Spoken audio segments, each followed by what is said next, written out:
mwese abaduteze amatwi tubashuhuje mu izina rya Yesu. We greet you all our listeners in the name of Jesus. Dushimiye Imana cyane itwuhaye umwanya kugira ngo tuganire ijambo ry'Imana. We thank God for this time for us to share the words of God. Ngiye mugiye kuganira nitwa Gafishi Safari.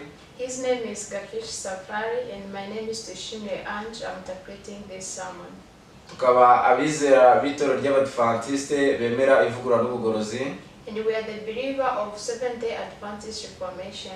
Ikindi tukaba ababwiriza bwo butumwa.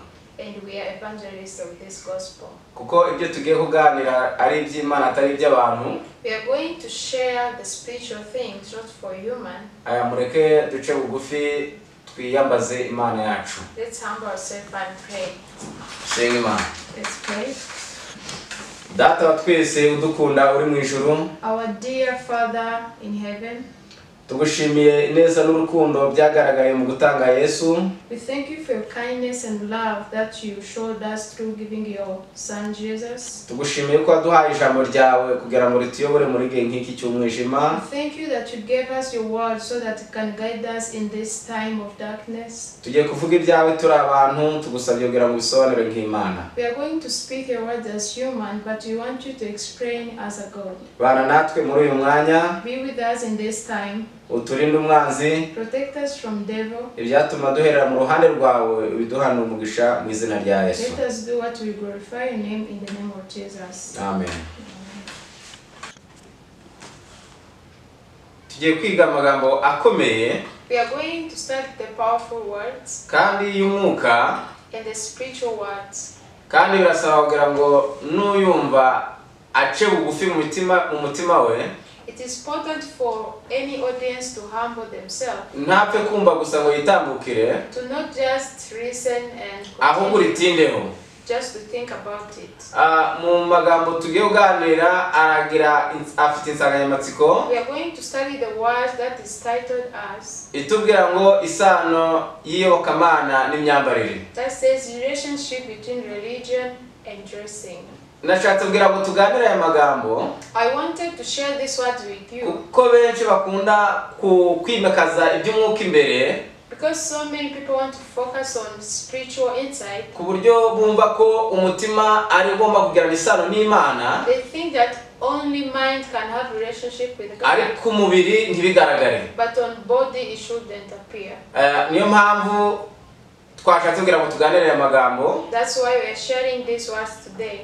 Duhereye mu gitabo Paulo yandikiye Abakorinto ba mbere. Beginning in the book of Corinthians. Kuko nta muntu wagira iyobokamana ngo yambare nabi. Because no religious person nta muntu wagira iyobokamana ngo yambare nabi. No religious person should wear in a bad way. Ibiba mu mutima ni nabyo bigaragara inyuma. What live inside of us is what appear outside.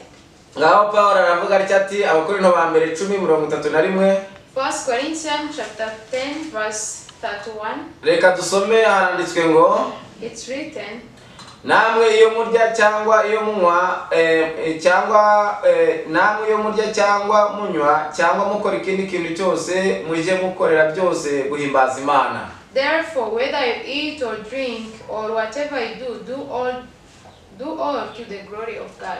Turya tunywa twambara twe dukora byose guhimbaza Imana. Whether we eat, we drink, we dress, we should do everything to please God. Ntacyo tugomba gukora ku mpamvu zacu gusa. We should not do anything for our own purpose. Ahubwo ibintu byose tugomba kubikora tugendere guhimbaza Imana. But we should do everything to glorify God.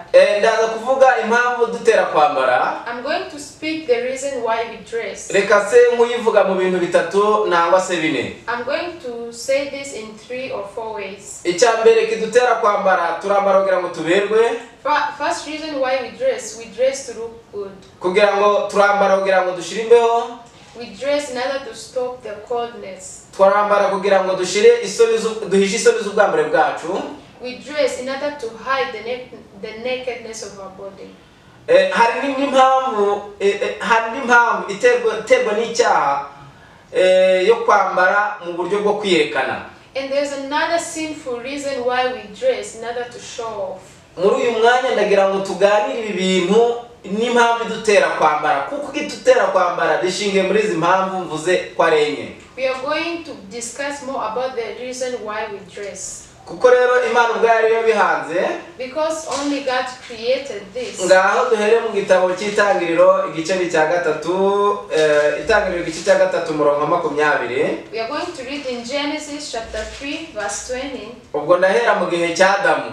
We are going to speak about the Adam's time. Aranditswe ngo uwo mugabo yita uwo mugore we Eva, kuko ari we nyina w'abafite ubugingo bose. And Adam called his wife's name Eve because she was the mother of all living. 21 Uwiteka Imana iremera Adamu umugore we imyambaro y'impu irayibambika. Also for Adam and his wife, the Lord made the tunics of skin and clothed them. Ahangaha bari bamaze gucumura. This was after they sinned. Bari bambaye ubwiza bw'Imana. Before they dressed the glory of the Lord. Nta muntu wagiraga isoni z'ubwambure bwe. Nobody had the shame of their nakedness. Ngaho Itangiriro 3:7 naho tuhasome. Genesis chapter 3 verse 7. Amaso yabo bombi arahweza bamenya ko bambaye ubusa, badoda ibabi by'imitini biremera ibicocero. Then the eyes of both of them were opened, and they knew that they were naked, and they sewed fig leaves together, and they made themselves coverings. Nukuvuga ngo impamvu za biriya bicocero biyambitse, And the reason why they were naked, nukugira ngo bahishe isoni z'ubwambure bwabo zitagaragara. and they found clothes to wear so that they can hide the nakedness of their body. Bari bambaye ubwiza bw'Imana bamaze gukora icyaha, amaso yabo arahweza nk'uko Imana yari yarabivuze. They dressed the beauty of the Lord before they sinned, but when they sinned, all that beauty disappeared to them and they were naked. Birebye ku mubiri basanga bambaye ubusa. They looked on their body and they find themselves naked. Bibatera isoni bashaka umwambaro. And they had shame, they had to look for something to dress. Imana isanze bakoze icyaha nayo ntiyashima ko bambara ubusa. And when God found them sinning, He did not allow them to stay naked. Niyo mpamvu yabaremeye impu kugira ngo bambare. And that's why He made a skin so that they can dress. Ndavuga ngo no mu gihe cya kera, I'm talking about the ancient times. abasaza ba kera batubwira ko kera bambaraga impu. The old people, they tell us that in the old time they dressed in the skin. Cyane ko nizo mpu nazo zari zitandukanye. Especially that those skin were different. Hari abarwambara rw'inka, abandi bakambara rw'ihene. Some they wear cow skin, other any other animal skin. Ibyo byose byari bitandukanye. All those were different. Ngaho tujye mu gitabo cy'Ibyahishuwe 3:18. Let's read in the book of Revelation chapter 3. 3:18 haranditswe aya magambo akomeye agira atya ati. Revelation chapter 3 verse 18. Dore ndakugira inama ungureho izahabu yatunganijwe mu ruganda ubone kuba umutunzi, kandi ungureho imyenda yera kugira ngo wambare isoni z'ubwambure bwawe zitagaragara, kandi ungureho umuti wo gusiga ku maso yawe kugira ngo uhumuke. I counsel you to buy from me gold refined in the fire, that you may be rich, and white garment, that you may be clothed, that the shame of your nakedness may not be revealed, and anoint your eyes with eye salve, that you may see. Birumvikana ko harimo ijambo rimwe nshaka kuvanamo. There's a word that I want to focus on. Nubwo ahangaha hari iby'umwuka bikomeye cyane ku itorero ry'Laodikiya, Even if this is very strong spiritual, especially on the Laodicean church. bivuze ko bagombye kugura imyenda.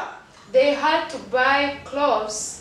Nubwo ari gukiranuka kwa Kristo, Even if it's righteousness of Christ, ariko ngo bahishe isoni z'ubwambure bwabo butagaragara, so that they can hide the shame of their nakedness. niyo mpamvu nababwiye ni kwambara bifite impamvu yabyo kandi ikomeye. That is why I told you that dressing has very strong reason. Ngaho tujye mu Byahishuwe 16:15. We are going to read in the book of Revelation chapter 16 haranditswe ngo 16:15 Byahishuwe chapter 16 verse 15, book of Revelation. Dore nzaza nk'umujura, hahirwa uba maso akarinda imyenda ye kugira ngo atagenda yambaye ubusa bakareba isoni z'ubwambure bwe. Behold, I'm coming as a thief. Blessed is the one who watches and who keeps his garment, lest he walk naked and they see his shame. Aya magambo ahirwa urinda imyenda ye kugira ngo itangirika bakareba isoni z'ubwambure bwe. Blessed is the one who watches his garment, so that people should not see the shame of their nakedness. Nta kindi Imana yashyireho kwambara ni ukugira ngo abantu ingingo ziteye isoni zitagaragarira umuntu uwo ari we wese. The God put dressing so that our body should not be naked. Ngaho nanone turebe Pawulo abivuga muri Timoteyo ya mbere. Let's see what Paul said about this in the book of Timothy. Timoteyo ya mbere igice ni cya 2 murongo wa 9. The book of Timothy chapter igice cya Timoteyo ya mbere igice cya 2 murongo wa 9 tosomea aya magambo avuga ngo chapter 2 verse 9 says, kandi n'abagore nuko ndashaka ko bambara imyambaro ikwiriye bakagira isoni birinda kandi batarimbisha kuboha imisatsi cyangwa izabu cyangwa imaragarita cyangwa imyenda y'igiciro cyinshi. In like manner also that the women adorn themselves in modest apparel, with propriety and moderation, not with braided hair or gold or pearls or costly clothing. Ahubwo barimbishe imirimo y'ingeso nziza nk'uko bikwiriye abagore bavuga ko bubaha Imana. But which is proper for women professing godliness with good works. Ahangaha bavuze ibyerekeranye n'igitsina gore. Here they talk about female. Bavuze neza ko bagomba kwambara imyenda ikwiriye. They say that they should dress in a proper garment. Kandi bakagira isoni birinda. And they should be protecting themselves. Reka turebe ko muri iki gihe niba ibyo bintu bikibaho. Let's see in this time if it is the same. Cyambere ko igitsina gore ikunda kwambara uko ibyumva. Especially that female like to dress in the way they feel. Niyo mpamvu ibyaduka bigenda biza bikurikirana kandi bakumva bagenana nabyo. And that's why they like to follow all updated fashion. Abantu benshi bambara uko babyumva kandi bakumva babihwanye n'ibyo bemera nangwa se no kwizera. So many people dress the way they feel and they want to connect it to spirituality. Ariko Imana yatanze umucyo ku ngingo yere yose. But God gave us light for every topic. Niyo mpamvu natwe tutagomba kwambara uko tubyumva ahubwo tugomba kwambara uko Imana yabivuze. That's why we should not dress in the way we feel, but in the way that God has said. Reka dusome igitabo cyitwa Uburezi. Let's read in the book of Education. Umuhanuzikazi nawe yavuze aya magambo akomeye. The prophet of God has said these strong words. Page 277. Page 277. Haranditswe ngo uburezi ntibuba bwuzuye iyo tutigisha amahame akwiriye kurebana n'imyambarire. The education is not full until we preach the principles of dressing. Nuvuga ngo uburezi twatanga ku rubyiruko bwaba butageze ku nsinzi. The education that we give to young people should not succeed until we teach them how to dress. Iyo hatabayeho imyambarire ikwiriye ngo nayo tuyibigishe. In the time when we do not teach them how to dress appropriately, iyo ayo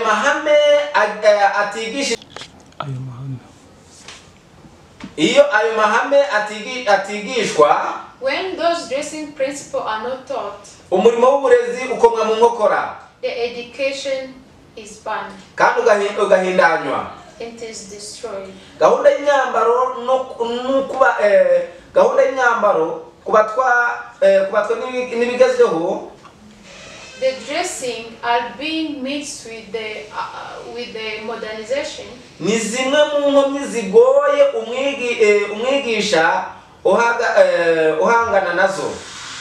And that is the most problem that the preacher are facing today. Ibigezweho n'umutware utegekesha inkoni y'icyuma. In this time we are living with the masters who use the iron steel. Mu ngo nyinshi, in so many families, igihe imbaraga n'ibitekerezo by'ababyeyi n'abana, when the thoughts and power of the parents and children girundira mu gukora ibyo uwo mutware asaba, are busy doing what the master asked them for. mwibuke neza ko uwo mutware bamwise ibigezweho. And that master is what we see today. Ntabwo abana b'Imana tugomba kwirinda kwambara imyenda ije. The Son of God should not dress everything that is updated. Ahubwo tugomba kureba niba bihuje n'ibyo twemera. But we should see if they are right with what we believe. Abakire bahatira kurushanwa mu bigezweho. Abakire bahatanira kurushanwa mu bigezweho. All those rich people are competing to get what is updated. Abaciritse n'abakene nabo bagahirimbanira kubigeraho. And weak and poor people also struggle to get that. Iri ni ijambo rikomeye cyane. This is a strong and powerful word. Abantu bafite ubushobozi babona babibona. Those rich people keep getting those updated things. Ngo hano hepfo bari kuvuga ngo nibyo biri kwangiriza n'amateraniro y'abantu b'Imana. And that is even destroying the prayers of the church members. Bigatuma abantu baciriritse nangwa se badafite ubushobozi kimwe. And it even caused those who are humble and poor. Ahubwo bakumva nabo bagera nkuko bari abandi bagendana n'isi. To also have the desire to go with them. Ekatsimuga gatoya abantu benshi ntabwo bita ku bwiza bw'umwambaro. So many people do not care the beauty of gambling. Cyangwa kureba ko wabereye. And to see if they fit to them. Iyo umudero uhindutse. And when the fashion is changed. Bahindura imidodere cyangwa umwambaro bakawuta. They also change their fashion or they leave their old. Ngiki kintu gikomeye cyane iyi mideri ihindutse. And when the fashion is changed, ntabwo rero kwa mwambaro umubereye. He does not see the old garment if it still fits to them. Ahubwo ahita utagaciro kabone nubwo warugikomeye. The old garments leave its value even though it's still strong. Abagize umuryango bose, the member of the family, bagahora mu miruho y'urudaca. They keep struggling in that. Ngiki kintu gikomeye cyane bavandimwe. And this is very. Reka tujye ku page 278. In the page 278. Imbaraga y'ibigezweho hibura no kwigaragariza ku munsi w'amateraniro yo gusenga. The domination of fashion also keep appearing even in the church service. Urusengero rugahinduka aho babonera amahirwe yo kwiyerekanira.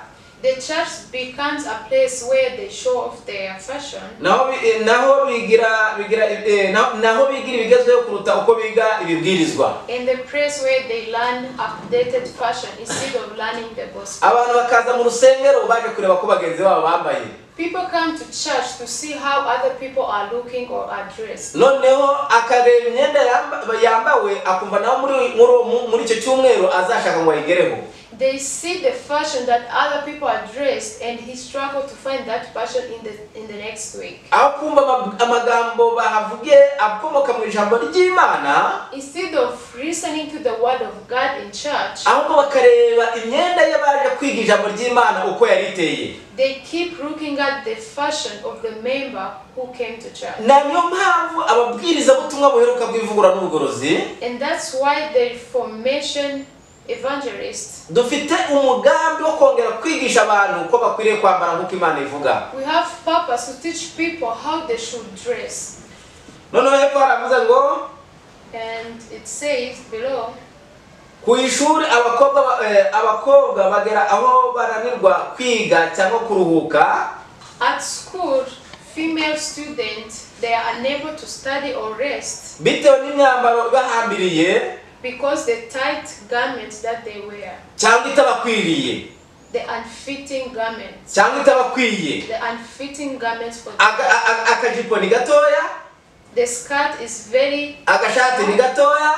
And the shirt is also ukumva wayijyamo neza guhambiriye cyane. And you force yourself to feel in that ariko iyo myitwarire ni umubwiriza mubi cyane, and that behavior is so bad. reka mbabwire ko iyo myitwarire ari umubwiriza ukomeye cyane Satani yashyize mu migi myinshi. I'm telling you that this is the bad habit that devil is putting in many places of kugira ngo abantu benshi bayobe inzira bitewe n'ibyo bigezweho bigenda byaduka buri munsi, so that people can go wrong depending on the updated fashion. ingorane ikomeye cyane nuko amatorero y'Abadiventiste mu munsi wa karindwi The strong part is that even in Adventist church, batabiha agaciro ntibirirwe banabivugaho, they don't value the fashion and they don't talk about it. niyo mpamvu umuhanuzi kaze yabivuze muri iki gitabo cy'ibihamya umuzingo wa mbere, And that's why even the prophets of the Lord has said something in the book of Testimonies, page 695, page 695.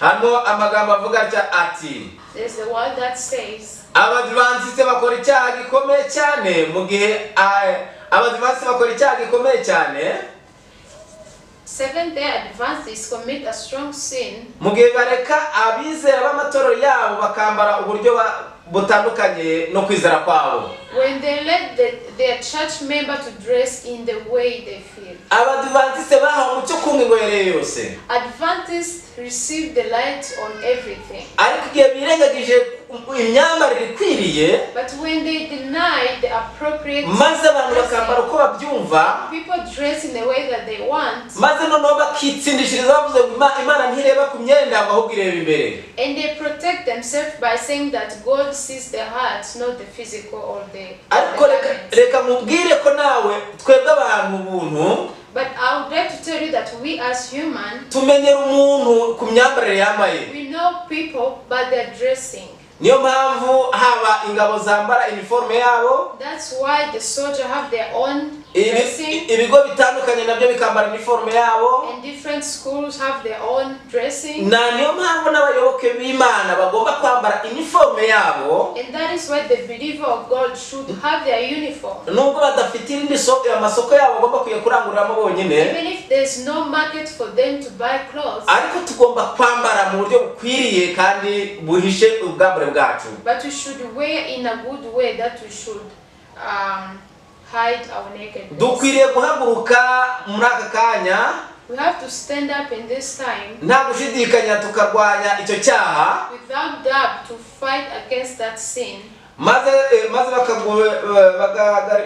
bakugarira amarembo y'ibishuko bya mode. and they should cross the temptation of the fashion. Ndasaba Imana kugira ngo twese duhaguruke, I ask God that we should all stand up, haba abana cyangwa abagore cyangwa abagabo, whether children, female, wives and husbands. turwanye tusibe umuryango umwanzi ari kunyuramo, We should cross the door for the devil, kugira ngo abantu bambare nk'uko babishaka, the door of that makes people dress in the way ahubwo that they twambare want. nk'uko Imana ishaka, But we should wear the way that God wants. maze ibishuko bya mode bibura inzira mu itorero. And then the temptation of fashion should not take place in the world. Itorero nidakora ibyo, When the church does not do that, ngo rizazimira. the church will be destroyed. Yo, mbega amatorero menshi yazimiye bitewe n'imyambarire. There's so many churches that were destroyed Abantu because of fashion. bagakubitamo imyenda bashaka, People dress in the way that they want, maze bagasenga ngo buze umwuka wera, and they pray that they have Holy Spirit, bakabyina ibyaha bikaza, and they dance until they sweat, kandi ku isura ryabo batagaragara nk'abakozi b'Imana. and physically they don't look to be the workers of God. Ngaho dusubire dukomeze dusome iki gitabo page 689. We are going to read in the same book in the page of 619. Reka dusubire inyuma dusome amagambo 689. 689 in the same book. Ibyaduka za mode biyoboye isi. Updated fashion are leading the world. Ikintu kiyoboye isi cya mbere ni ibyaduka arizo za mode ziriho muri iki gihe ziyoboye isi. And updated fashion, they are leading the world so much. Maze abantu bose nabo bakayoboka. And people are following the same way. Ni umwamikazi utwaza igitugu. It's the dictatorship queen. Uhora uhatira benshi bamukurikira kwihanganira ubumuga butanejeje cyane.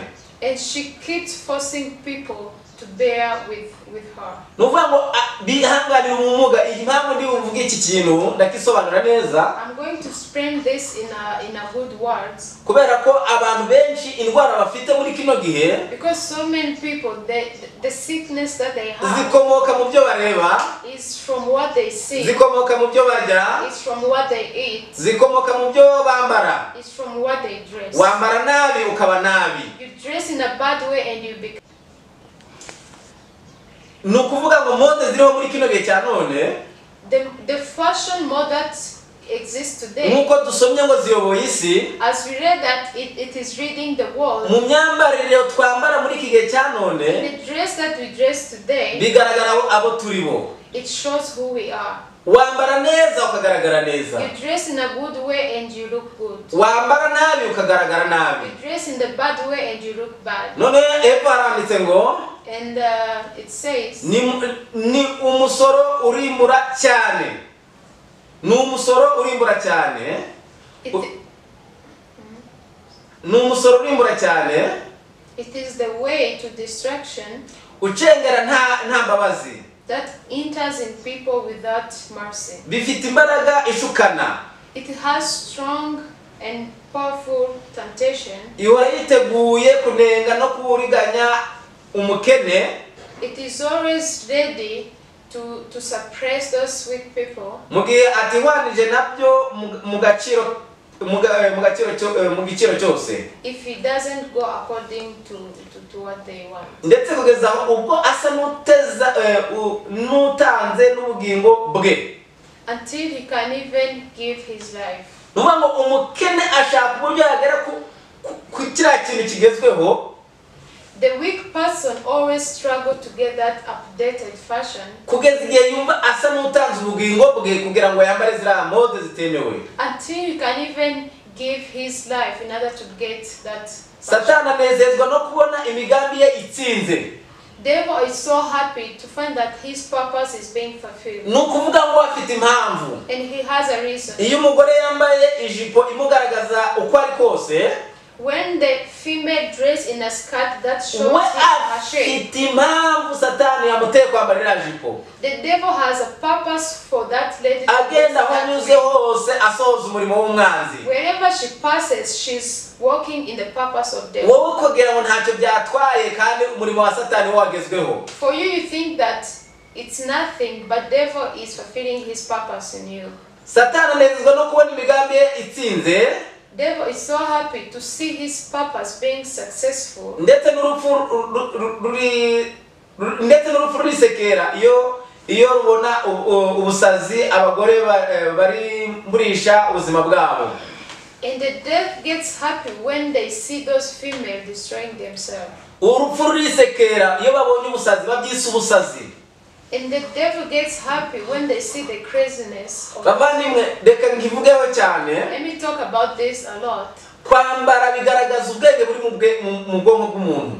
Dressing symbolizes the mind of the person. Iyo umuntu yabaye agira icyo abura mu bwonko, when the person is lacking something in the mind, tumumenyera ku byo avuga, we can tell it by the way he dressed, tumumenyera mu myambarire yambaye, by the way he dressed. natwe igihe twambara uko tubyumva, And when we dress the way that we feel, haba hari ikintu kibuze gikomeye cyane. there's something that is lacking in our mind. Indangagaciro z'abana b'Imana, The values of the people of God nazo zikwiriye kuyobora buri muntu wese usenga. should lead everyone who is Christian. Ndetse n'udasenga turi kumurarikira kuyoboka iyo nzira. And those people who do not pray, we're encouraging you to follow. Kuko ariho amahoro aboneka. Because that's where peace can be found. Kuko Satani wararahimba imideli nijoro. Because devil keeps looking for different mode. Mu gitondo akaba yashyize ku isoko. And in the morning he put all the mode on the market. Ngo n'ubuhumyi bushyizeho umwete bakoresha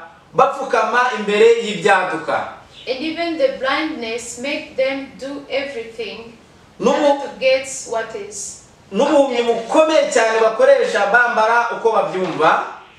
And the blindness that they use when they are dressing in the way that they want. Maze bapfukamye imbere y'ibyaduka. And then they kneel down before that updated. Reka nse nkuvuga kuri aya magambo y'ibyerekeranye n'igitsina gore. We are going to talk more about the words, especially about female. Cyane ko ari bo bakunda kwambara no kurebwa. Especially that they're the one who like to look good and to get the attention. Na niyo mpamvu bagomba bagenda bahinduranya imyenda yabo uko babyumva ariko bidahuye n'ijambo ry'Imana. That's why they keep changing their dress that does not align with God's word. Ariko twebwe reka mureke tubabwire neza ko tugomba kujya twambara bikurikije n'ijambo ry'Imana. But we are telling you that you should dress in the way that pleases God.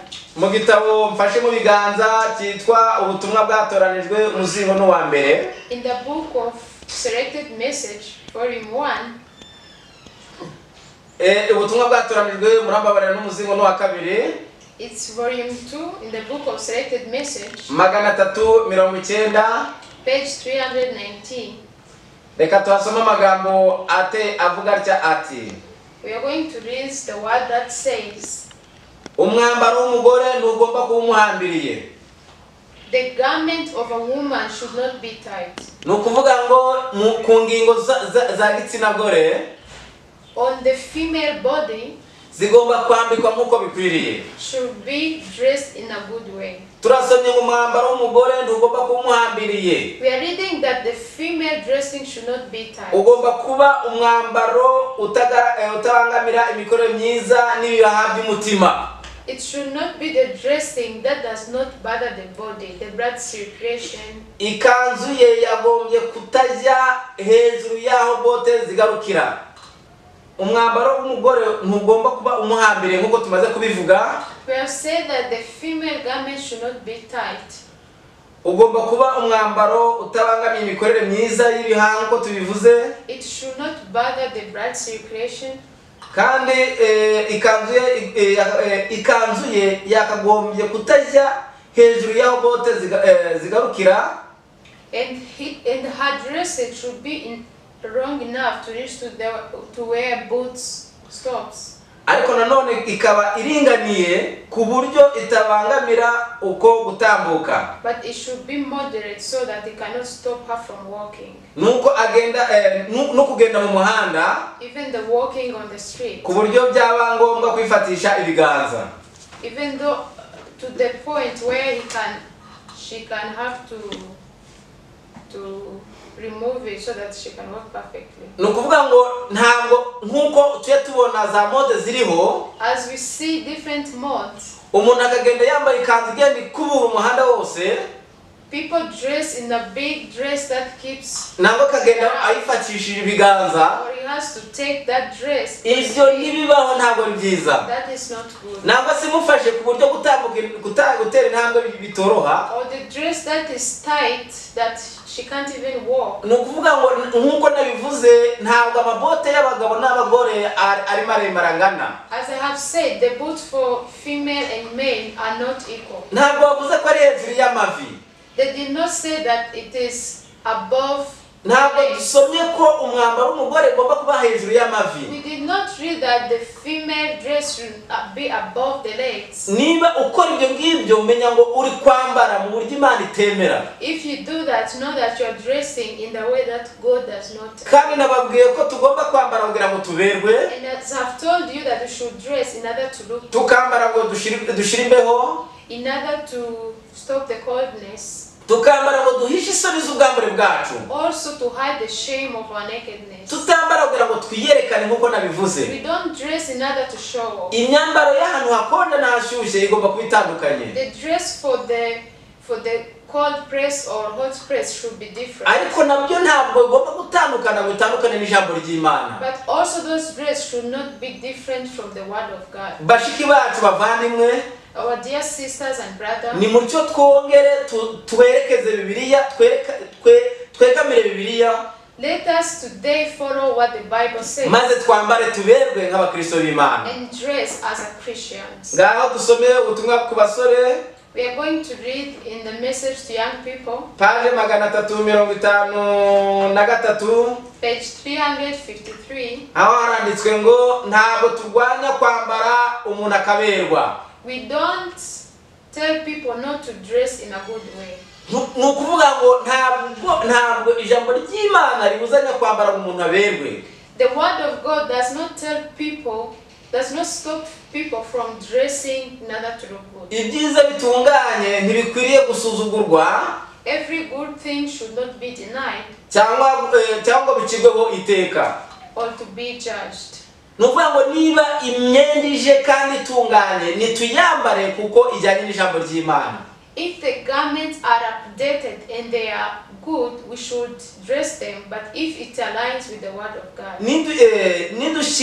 Nidushira kwizera kwacu mu bikorwa, If we put our belief in action, kuzatuyobora mu kwambara neza, it will lead us in appropriate dressing, kandi tugira ishyaka ry'imirimo myiza, and we will be happy to do good work. ku buryo tuzagaragara ko turi abantu b'umwihariko badasanzwe. And we will appear to be unique people and special people. Nuvuga ngo ibyo twemera nitubishyira mu bikorwa, If we put into action what we believe binyuze mu myambarire iboneye, through the appropriate dressing, abantu bose bazatubona nk'abizera b'umwihariko, so many people will see us as a unique believer abantu badasanzwe. and special people. Ariko iyo tutakirangwa no gukunda gahunda no kubonera mu myambarire, But if we don't like to wear in appropriate way, tuba dutandukanye n'ukuri, we go different from the right. kuko ukuri kutigera guhesha umuntu agaciro, ahubwo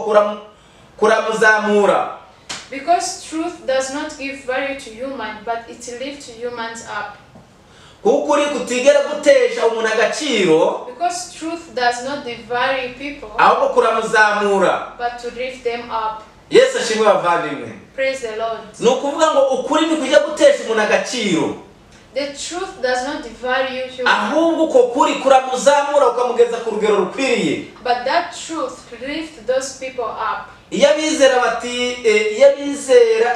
batita ku myambaro bambara, When the believer does not care about their dressing kandi bakambara mu myambaro iteye nabi and they dress in a bad way, kandi idakeye, that is not clear, iyo migirire yabo yangiza ukuri. those habits destroy the truth. Iyo migirire yabo nangwa se iyo migirire yabo wambara nabi yangiza ukuri ubwiriza. The belief of those people, the dressing of those people destroy. Ukuri waragijwe guhita kwangirika bitewe n'iyo myambariro yawe. The truth that you have got can disappear depending on how you dress.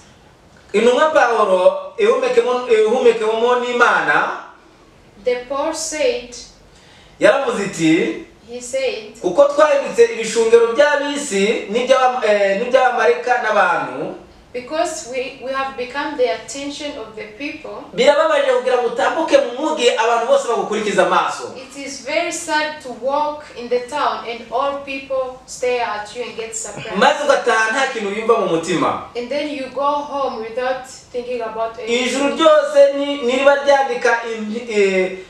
ryose riba ryandika impinduka. Ijuru ryose riba ryandika impinduka. The heaven writes every change. Avuga ko abayoboke ba Kristo bateza mu batuye isi. Those Christians cause in the people. Ijuru rikwandika impinduka ku bantu bavuga ko abayoboke ba Kristo. The heaven writes every change that those Christians make. Kandi bakaba babwiriza bateye isoni muri isi iheruka. And they become the bad preacher in this last world. Niyo mpamvu mbabwira ni tugomba kwambara, niyo mpamvu twateguye gahunda y'icyigisho gikomeye. And that's why we've prepared this sermon. Itubwira ngo isano y'iyobokamana n'imyambarire. That says the relationship between religion and dressing. Tujye tugira imyambarire iboneye bizatuma abantu bamenye yuko tubana na Yesu. We should have a proper dressing so that people can know that we are Christian. Ngaho turebe mu gitabo cya Petero. We are going to read in the book of Peter. Petero ya mbere igice cya 3 murongo wa 3. First Peter chapter 3 verse 3. Aho hari amagambo akomeye avuga atya ati, igice cya mbere igice cya 3 murongo wa 3 urwandiko rwa mbere aravuga, A piece of Peter chapter 3 verse 3. haravuga ngo umurimo wanyu we kuba w'inyuma wo kuboha imisatsi cyangwa wo kwambara izahabu cyangwa wo gukanisha imyenda. Do not let your adornment be merely outward, arranging the hair, wearing gold, or putting on fine apparel. Ahubwo ube w'imbere uhishwe mu mutima, umurimo utangirika, umwuka ufite ubugwaneza n'amahoro, ari igiciro cyinshi mu maso y'Imana. Rather, let it be hidden person of the heart, with the incorruptible beauty of gentle and quiet spirit, which is very precious in the sight of God. Mureke natwe tutokoya turimba nk'abisi, ahubwo turimbe imbere. Let us not dress like the worldly people, but we should dress by the heart. Kuko iby'imbere nibyo bigaragara inyuma. Because what is hidden inside us is what will appear outside. Kandi bene uwo ntashimwa n'abantu, ahubwo ashimwa n'Imana. And those people is not praised by God, by people, but it is praised by God. Reka natwe muri aya masaha twongere duse n'ijambo ry'Imana mu myambarire. Let us in this time, let us try to look like what God's word says. Kandi Yesu abari tubashisha kuko abantu muri kino gihe giheruka abantu bashaka kwambara nkuko babyumva. In this last time, people are trying to dress in the way that they feel. Niba tuyoboka itorero nangwa se tukayoboka ijambo ry'Imana, mureke rituyobore mu myambarire. If we believe in the word of God, let's let the word of God guide us. Yesu abitubashije kandi abidushoboze mu izina rya Yesu. Let's do this with God's power in the name of Jesus. Amen. Amen.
Masunya, masumo ya